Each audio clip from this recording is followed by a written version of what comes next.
Ouverture ce jour de la 16e session de l'Assemblée générale ordinaire du Comité national de lutte contre la drogue, CNLD.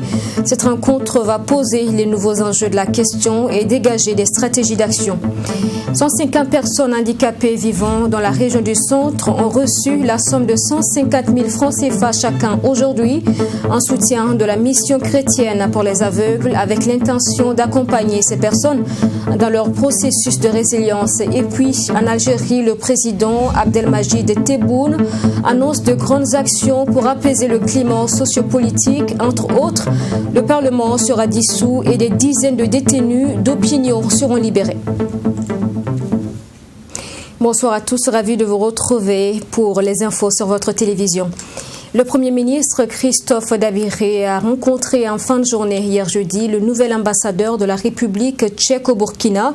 La coopération entre les deux pays dans plusieurs domaines, notamment la sécurité, l'agriculture et la cybercriminalité, ont fait l'objet des échanges. Nous vous proposons la déclaration de l'invité tchèque à sa sortie d'audience. I was privileged today to meet the Prime Minister on the occasion of my presentation of my credentials here in Ouagadougou. J'ai eu le privilège de rencontrer Son Excellence, Monsieur le Premier ministre, à l'occasion de la présentation de mes lettres de créance au président du Faso. Nous avons discuté essentiellement de la coopération entre nos deux gouvernements, le gouvernement burkinabé et le gouvernement de la République tchèque. Et entre nos parlements, nous avons discuté de la coopération en matière de la défense, de la sécurité, de l'agriculture, de la culture, de la cybersécurité et d'autres domaines d'intérêt commun pour nos deux pays. J'ai foi que la coopération entre le Burkina Faso et la République tchèque pourront se renforcer à travers la prochaine visite de votre Premier ministre en République tchèque. J'ai été très heureux parce que nous avons au Burkina ici un consul honoraire qui va donc travailler pour pouvoir matérialiser donc ce que nous devons faire.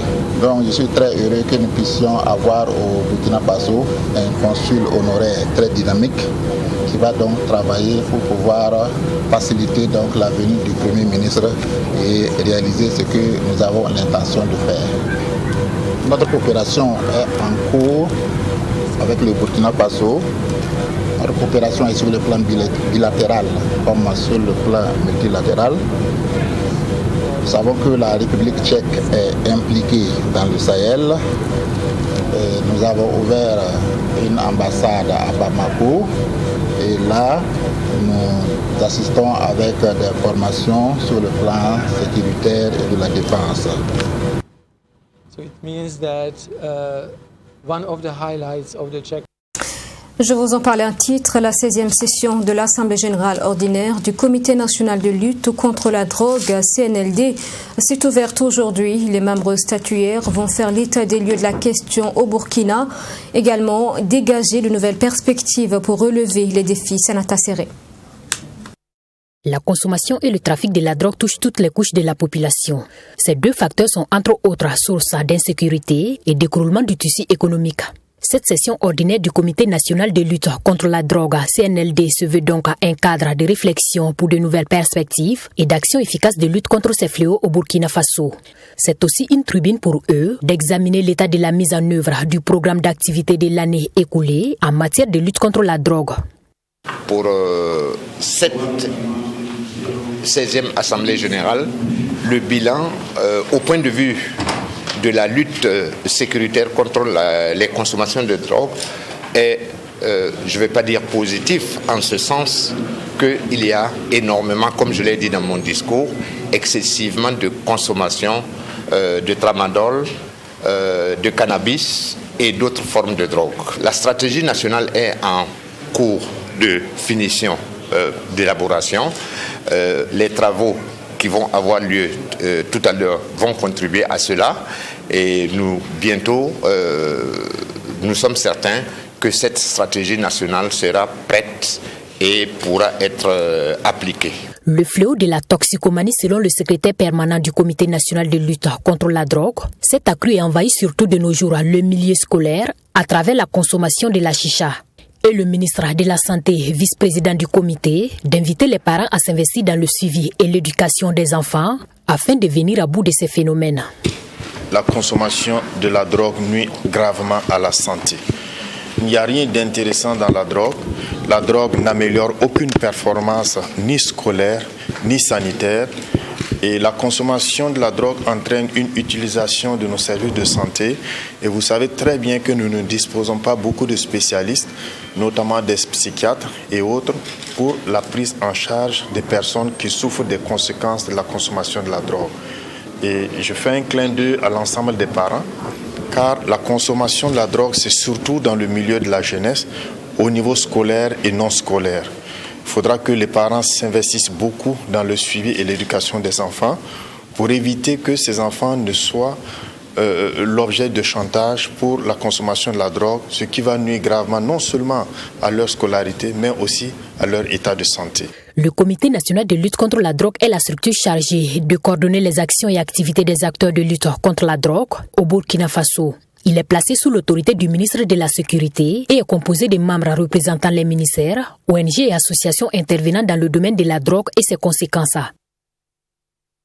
Passation de commandement à la tête de la police municipale cet après-midi. L'inspecteur de police Paulin Caboret remplace Sylvestre Ndo au poste de directeur général de la police municipale.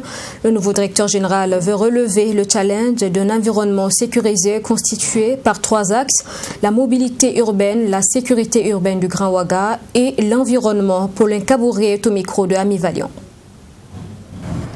Le champ des missions de la police municipale est large. Notre quotidien va de la lutte contre l'insécurité routière à la tranquillité publique en passant par la salubrité publique. Notre mobilisation doit donc se faire autour d'une vision claire de gouvernance sécuritaire. Il convient de mener avec méthode, organisation et compétence pour répondre à une forte exigence de sécurité pour tous les Ouagavillois et la population du Grand Ouaga en entier. Pour ce faire, il nous faut renforcer notre lien de confiance avec la population. Ce lien de confiance se bâtit en priorité sur le terrain par une présence visible et un contact assez fréquent et diversifié que possible avec les populations. La mise en œuvre effective d'une police de proximité dotée de moyens adéquats répondant aux exigences sécuritaires du moment. Ainsi, j'invite tout le personnel de la police municipale à se serrer davantage la ceinture pour relever le défi du Grand Ouaga, au nombre desquels je retiens principalement l'extension de la sécurité urbaine dans les départements de Pabré, Koubri, Tanguy-Dassouri, Saba, Komsilga, Komki-Ipala et les limites administratives de la commune de Lumila. Dans la suite de ce journal, la 3e édition de la foire universitaire et scolaire de Ouagadougou-Fuso. Les activités vont se tenir du 7 au 10 avril prochain. Le club estudiantin pour l'innovation et le développement durable, porteur de l'initiative, a annoncé les couleurs de cette édition. Donc aujourd'hui, la Fuso vise la promotion de l'esprit de créativité chez les jeunes. Maxime Jelbombara pour en parler. À travers cette conférence de presse, le club estudiantin pour l'innovation et le développement durable annonce les couleurs de la 3e édition de la FISO, la foire universitaire et scolaire de Ouagadougou. Plusieurs activités sont inscrites au programme de l'édition 2021 de la FISO, qui se tiendra du 7 au 10 avril prochain à l'université Joseph Kizerbo. Nous avons les compétitions inter-établissements en dictée, en art oratoire, en culture générale, en slam et en humour, des rencontres B2B, une journée de l'innovation, des distinctions et panels et des activités récréatives. Placé sous le thème « Innovation technologique et entrepreneuriat, quelle opportunité pour les jeunes ?»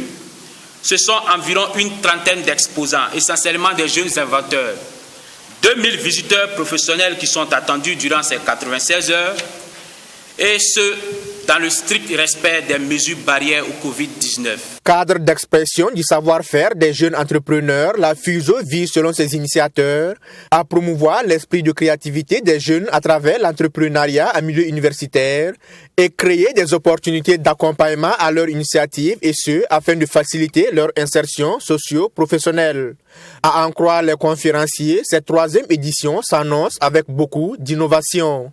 Au titre de ces innovations, nous avons le concours du meilleur jeune étudiant entrepreneur, le concours de la meilleure jeune fille ou élève, la meilleure jeune fille élève ou étudiante entrepreneur digital, le concours du meilleur jeune inventeur ou développeur de start-up. Ces compétitions se dérouleront sous la supervision d'un jury présidé par le docteur Emmanuel Savadogo, enseignant-chercheur à l'université Joseph Kizerbo.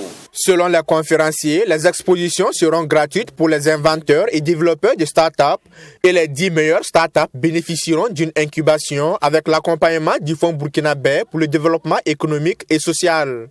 Le club estudiantin pour l'innovation et le développement durable appelle donc les jeunes élèves et étudiants ainsi que les partenaires à s'approprier les activités pour la réussite de la 3e édition de la foire universitaire et scolaire de Ouagadougou. La mission chrétienne pour les aveugles CBM s'active financièrement pour soutenir les personnes en situation de handicap dans la région du centre. 150 d'entre elles sélectionnées ont reçu chacune une enveloppe de 150 000 francs CFA. Cérémonie de remise ce 19 février à Ouagadougou avec Fatima Tanikiema et Myriam Sessouma. La loi burkinabé et les unions est un document qui entend apporter des solutions aux problèmes que rencontrent les couples au Burkina Faso. Selon les auteurs, le nombre important de divorces enregistrés chaque année est dû à la méconnaissance de la réglementation en la matière par les Burkinabés. Ainsi, dans ce livre, ils expliquent les règles applicables au mariage, au divorce, au concubinage et autres. Le document aborde aussi le mariage coutumier, religieux, traditionnel, mais aussi le mariage civil. Et là, la chose la plus importante, c'est qu'il faut savoir que le document est un document de sensibilisation. En ce sens qu'on veut que toute personne qui lira ce document sache, quand il s'engage devant monsieur le maire à être uni à telle ou telle personne et qu'il choisit tel régime matrimonial, qu'est-ce qui va se passer après? Il ne suffit pas de dire je choisis le régime si séparation de biens ou communauté de biens, et après. Si après il y a un décès, malheureusement, ou si après on va au divorce, il y a la procédure de liquidation. Comment est-ce que les choses vont se passer? Le livre a été officiellement remis à la notaire Noélie Yaro, représentant les partenaires qui ont contribué à la réalisation de l'ouvrage. Pour elle, le thème abordé est d'une grande utilité pour les Burkinabés. Nous sommes dans le domaine, nous sommes des praticiens. Nous voyons un peu comment la clientèle vient vers nous pour poser un certain nombre de questions. Je pense que si moi-même je peux avoir un certain nombre d'exemplaires pour ma clientèle, ça sera très bien. Parce que les questions évoquées dans le document sont des questions, j'allais dire, d'actualité. Pour les auteurs, cet ouvrage doit être mis à la disposition de tous les Burkinabés afin de protéger les couples, surtout les femmes, qui sont selon eux le plus souvent victimes. Ils comptent dans les jours à venir travailler à rendre le livre plus accessible. On voit donc le ministère pour essayer de voir déjà si on peut traduire l'ouvrage dans les langues locales. Parce que je suis en train de dire toujours que le code des personnes et de la famille, quand bien même est en révision, n'a pas encore atteint la cible. Parce que la cible, ce n'est pas ceux qui sont à Ouagadougou. La cible, c'est ceux qui sont donc dans les provinces et qui sont très reculés. Quand les Burkinabés vont se procurer de ce document, nous savons que le taux de divorce va régresser. Nous savons pertinemment que le concubinat, les abus dans le concubinat, ça va beaucoup régresser. Katia Nassouri et Zeba Mustafa sont tous deux étudiants en droit, respectivement à l'université Saint-Thomas d'Aquin et l'université Thomas Sankara. La loi burkinabé et les unions est le premier fruit de leur collaboration qu'ils comptent poursuivre et aborder d'autres thématiques en lien avec le droit. L'objectif est de faire du principe « nul n'est censé ignorer la loi » une réalité au Burkina Faso. La loi burkinabé et les unions donc, titre de l'ouvrage dont vous venez de suivre la présentation. Il s'agit d'un ouvrage écrit par deux étudiants en droit, Katia Nassouri et Mustafa Zeba.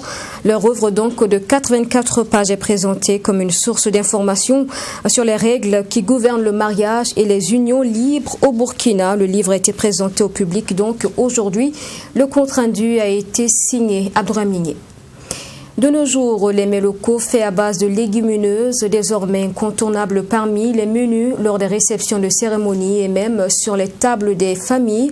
Et cela peu importe le rang social. Une équipe de WattFM et True TV a fait un zoom sur ces repas, faits donc à base de légumineuses qui étaient autrefois considérés comme des repas pour les personnes moins nanties. Reportage avec Fatima Tanikiema. C'est un plateau de repas constitué de mets locaux que nous découvrons dans ce restaurant spécialisé dans la préparation de plats typiquement burkinabés. Ici, on fait la promotion des repas cuisinés à base de légumineuses. Et ce sont plusieurs recettes qui sont proposées aux clients à chaque fois que le soleil se retrouve au zénith. Parmi ces plats, le gaoré, dont raffolent de nombreux clients. Le gaoré est fait à base de petits milles. Il y a plusieurs sortes de mélanges. On peut faire à base de petits milles, du riz, du fonio, du haricot et du couscous. Même le couscous arabe, on peut le faire à base de couscous arabe. Depuis 2 ans, la commercialisation de ces mets constitue la principale source de revenus de Dambama. Donc, les recettes ne sont plus un secret pour elle. On mélange les feuilles de haricot maintenant aux céréales qu'on veut utiliser. Puisqu'on les écrase, on écrase d'abord les céréales et maintenant on paye les feuilles de haricots qu'on pile. Moi, je préfère piler parce que quand on écrase au moulin, ça n'a plus le même goût que quand c'est pilé. Donc, on pile et puis on fait le mélange et on passe à la vapeur. Ceux pour qui notre restauratrice prépare ces mets locaux sont des particuliers qui viennent payer pour le déjeuner ou des organisateurs d'événements heureux. Toute chose qui conforte Natacha Bama dans sa position. Je me rends compte que de plus en plus, les gens sont en train de revenir à tout ce qui est traditionnel. Parce que même lors des cérémonies, d'ailleurs, même lors des mariages et tout, quand on appelle, c'est juste pour commander les mets traditionnels. Et quand tu te rends compte que le riz est toujours posé, mais tout ce qui est traditionnel ne suffit pas. Donc c'est pour ça que j'ai décidé de revenir en arrière pour revenir sur les mets traditionnels. Les mets à base de légumineuses étaient autrefois considérés comme de la nourriture pour les familles moins nanties. Mais de nos jours, ce sont des plats qui sont rentrés dans les habitudes de consommation des Burkinabés et surtout très prisés lors des cérémonies. Un effet de mode ou une envie de la population burkinabé à valoriser les repas typiques du pays? Nous nous posons la question. Ce qui est certain, le Burkina Faso a décidé de faire de la promotion des légumineuses une priorité. En effet, un programme national de développement des légumineuses a été élaboré autour de 4 composantes pour un budget d'environ 15 milliards de francs CFA. Bien loin des plats locaux burkinabés en Algérie, le président Abdelmadjid Tebboune a promis lors d'un discours à la nation de libérer des dizaines de détenus d'opinion, un geste d'apaisement face au mouvement de contestation populaire Irak. Le président algérien a également annoncé la dissolution du Parlement et a appelé à des élections législatives anticipées. Face aux appels à la grève, le président algérien annonce simultanément la dissolution du Parlement, la tenue d'élections anticipées en juin ou au plus tard en septembre et un remaniement ministériel d'ici 48 heures. Ces décisions d'Abdelmadjid Tebboune interviennent alors que les appels à manifester se multiplient. J'ai décidé de dissoudre l'Assemblée populaire nationale. J'ai décidé d'appeler à des élections libres, exemptes de toute corruption. Les portes du scrutin sont ouvertes à la jeunesse. Le président algérien annonce également gracier une soixantaine de militants du Irak. Les détenus graciés ont été condamnés ou faisaient face à des poursuites pour l'essentiel liées à des publications critiques envers le régime. Entre 55 et 60 personnes vont rejoindre leur famille à partir de ce soir ou demain, a ainsi déclaré Abdmajid Tebboune, estimant que l'Irak était un mouvement béni qui a sauvé l'Algérie. Les grâces présidentielles surviennent juste avant l'anniversaire du soulèvement du 22 février 2019. Les manifestations avaient poussé Abdelaziz Bouteflika à renoncer à se présenter à un 5e mandat et à quitter le pouvoir. 3-1, c'est le score que les étalons juniors ont imposé aux Centrafricains hier à Mauritanie. Les résultats de cette rencontre de la poule B permettent aux étalons donc d'enregistrer 3 points de plus et d'en compter 4 au total. Assami Touré, notre envoyé spécial à Nouakchott, nous en dit plus. Cette victoire des étalons était très attendue. Face à la République centrafricaine, les poulains de Oscar Barrow prennent le contrôle du match avec une nette domination, mais contre le cours du jeu, les Centrafricains ouvrent la marque à la 31e minute. Les Burkinabés, à force de pousser à la 46e minute, grâce à un coup franc de Geoffrey Bazier, remettent les deux équipes à parité. Un but partout à la pause. C'est en seconde période que les étalons font le reste du travail. Sur un bon enchaînement, Eric à la conclusion donne l'avantage au Burkina Faso. Deux buts à 1, dans la foulée, les étalons baissent de rythme et trompent l'adversaire à nouveau. Sur un coup franc de Bamba Karamoko, Daouda Belémé place sa tête pour le but du break. 3 buts à 1, les étalons obtiennent la victoire. Oui, dans l'ensemble, je suis très satisfait de mes éléments, d'autant plus que nous prenons 3 points. Et en plus de ça, dans la production du jeu, je pense qu'on a pu produire notre football ce soir, comparativement au match contre la Tunisie. Même s'il y a eu des insuffisances, c'est ça aussi le football. Il faut arriver à corriger ces insuffisances pour progresser dans la compétition. Donc on est très satisfait de ce score et de la production du jeu. Une victoire bien méritée, avec à la clé le meilleur joueur du match, décerné à Geoffrey Bazier, premier buteur des étalons. Pour sa première participation à une phase finale de compétition, il se dit très heureux d'être élu Man of the Match.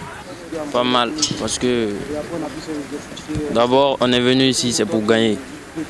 On est venu ici, c'est pour le pays aussi, on joue pour le pays et pour nous-mêmes. Donc on s'est battu, voilà, on a obtenu un score élevé. Ça me fait plaisir parce que c'est ma première fois d'être élu meilleur joueur. Le dernier match de poule des étalons sera face à la Namibie, battue ce jeudi par la Tunisie, 2-0. Pour Oscar Barrow, l'objectif c'est la victoire pour prendre la tête du groupe B. Je pense que cela va dépendre de toute façon de nous. Voilà, nous allons chercher d'abord à gagner dans un premier temps et si nous n'arrivons pas à gagner, nous allons chercher un match nul. Et cela est très important, il ne faut pas l'occulter parce qu'en voulant chercher le nul, on peut facilement perdre un match. Donc nous n'allons pas changer notre façon de jouer de façon très primordiale, mais nous allons rester sur la lancée et jouer avec beaucoup de confiance parce que c'est ça aussi, les jeunes équipes, il faut leur faire confiance, il faut leur dire tout ce qu'il faut. Voilà, on va chercher à gagner ce match et dans les cas contraires, chercher le nul pour nous qualifier. Vous l'avez si bien dit, on a vu l'arrivée de Bottieu, il n'a pas pu jouer à ce match-là. Est-ce qu'au troisième match, il faut s'attendre à voir Bottieu fouler la pelouse? Oui, nous allons le voir dès demain à l'entame aux entraînements. Nous allons voir sa forme physique, nous allons voir ses aptitudes, parce que ça fait quand même un long temps que Bottieu ne joue pas. Donc il faut d'abord lui-même le protéger. avant toute chose, avant de chercher à l'utiliser, peut-être tout le temps, peut-être même si nous allons l'utiliser, ce ne serait pas à temps plein, mais ça dépendra de ce que nous allons voir par rapport à son état physique. À rappel, le Burkina Faso et la Tunisie sont en tête du groupe avec 4 points chacun. La Centrafrique et la Namibie ont également 1 point. La prochaine rencontre des étalons, c'est ce dimanche 21 février à 19h contre la Namibie. Au même moment, la Tunisie sera face à la Centrafrique. Voilà, Samy Thiem Touré donc, qui séjourne en Mauritanie en ce moment, a cédé les rênes de l'émission Sport 3 à l'un de ses décodeurs. Ibrahim Dianda est en ce moment sur le plateau. L'émission va bientôt commencer. Bonsoir Ibrahim Dianda. Bonsoir Sonia Kokti, bonsoir à tous les téléspectateurs. Effectivement, vous avez raison, nous sommes déjà sur le plateau avec quelques décodeurs pour l'émission Sport 3. Alors évidemment, ce soir, il sera question de la victoire des étalons. Oui, évidemment, c'est l'actualité qui est en vogue actuellement. 3-1, les étalons du Burkina Faso, comme vous voulez donc le suivre dans le reportage, ont pris donc leur destin à mettre dans cette compétition en s'imposant devant donc la Centrafrique 3-1. Donc avec les décodeurs ici sur ce plateau, dans cette émission, nous allons largement parler donc de cette actualité. Qu'est-ce qui a été donc la clé de cette victoire? Quelles sont donc les perspectives pour la suite de la compétition quand on sait que les poulains de Oscar Barrow ont définitivement affiché leur intention, c'est d'aller le plus loin possible dans cette compétition. Et puis à côté de cette actualité qui concerne le Burkina, vous allez également évoquer la Ligue européenne. Oui, c'est vrai qu'au-delà donc de ce match, de cette actualité, nous allons parler également de match de Salitas. Ce dimanche, Salitas qui doit donc jouer le match retour donc du tour de cadrage contre l'équipe gabonaise. Il y a également donc le tour que nous allons faire du côté de l'Europe parce que vous savez, la Ligue des Champions, il y a eu le 8e de finale qui sont joués donc mardi et mercredi. Il y a eu également beaucoup de choses à dire là-dessus. Avec les décodeurs qui sont déjà sur place, nous allons donc parler également de cette actualité. Eh bien, bonne émission à vous et à tous les autres décodeurs. Merci. Merci beaucoup à vous. Et voilà donc qui met fin à ce journal. Merci à vous de l'avoir suivi. Je vous souhaite une excellente suite en notre compagnie. Bonsoir et à demain.